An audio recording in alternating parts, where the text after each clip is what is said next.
We're joined by Arun Srivastava, head of the financial services group at the law firm Baker McKenzie. And Arun spent a year on secondment to the FSA between 1999 and 2000. Thanks so much for coming in to speak to us. So first of all, can the FSA really bring about a change of culture in the city? We're certainly trying to do that. Well, it's perceived that there's a very widespread problem with insider dealing in the city, and according to the FSA's own statistics, in around 20 to 30% of cases of announcements of takeovers and the like, there is suspicious trading in advance of the announcements being made.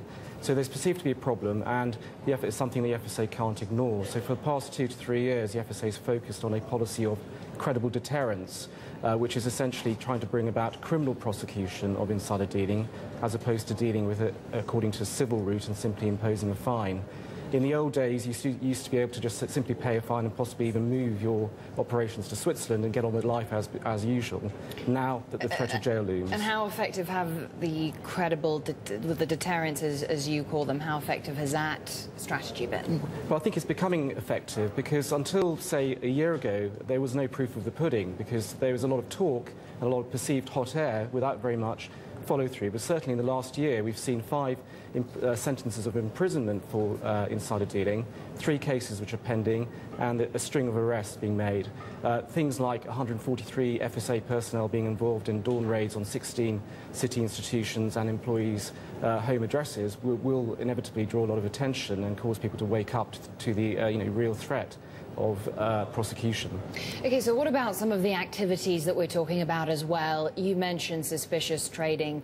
Just how difficult is it going to be to tackle a problem like that? To what extent is it entrenched in the financial centre, if you like? It has been entrenched. I referred to the statistics earlier on. It's worth bearing in mind also that insider dealing wasn't actually a criminal offence until 1980, and it's generally been perceived to be a victimless crime in the sense it's hard to point to someone who suffered a loss in the sense of a street robbery or something like that. These are transactions that are effected through a stock exchange, which people buying or selling who would do that in any event.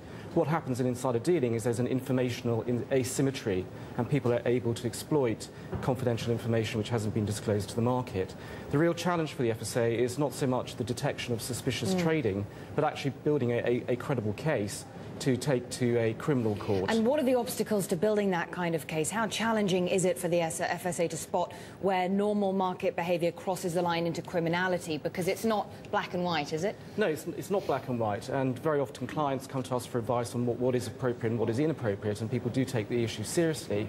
The problem for bringing a prosecution, as opposed to dealing with the issue of insider dealing through the FSA's civil powers, as it has been doing, is the need to convince a jury that there has been criminality.